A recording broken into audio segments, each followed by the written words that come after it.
Le 23e congrès mondial de l'énergie a débuté à Istanbul.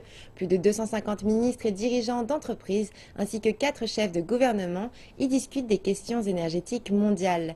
Le congrès va également tenter d'identifier comment l'accès à des sources d'énergie abordables pourra contribuer à la stabilité régionale.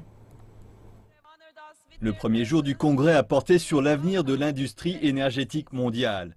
Et les délégués ont discuté des perspectives énergétiques de la Chine et de la manière dont elle peut contribuer à la sécurité énergétique mondiale.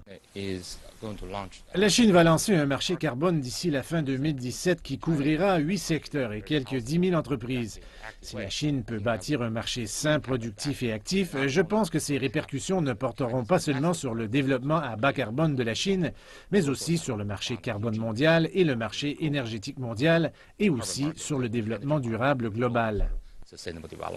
Les délégués ont également discuté de la chute de la demande de pétrole dans le contexte de ralentissement économique. Ceci alors que les 14 membres de l'OPEP ont annoncé leur intention de réduire la production de pétrole d'environ 700 000 barils par jour. Dans son discours d'ouverture, le ministre saoudien de l'énergie a mis en garde contre une chute drastique de la production de nature à créer un choc sur les marchés. Nous voulons être responsables si les prix ont trop chuté. Cela a des conséquences sur l'investissement. De nombreuses sociétés en souffrent. De nombreux pays en souffrent. Ceci doit être traité.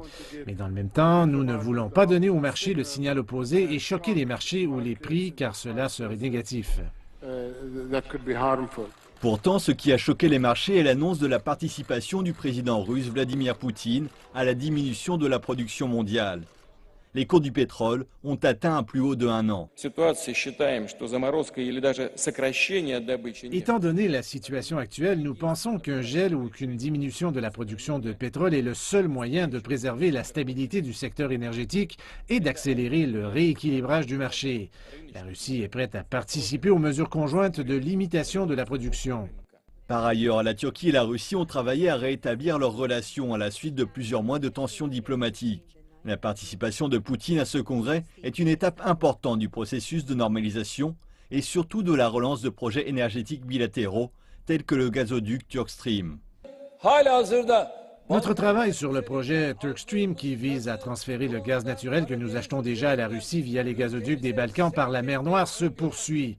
Nous approchons cela de manière positive. Un autre domaine important est l'énergie nucléaire. Nous avons signé en 2010 un accord avec la Russie pour construire une centrale nucléaire à Akkuyu.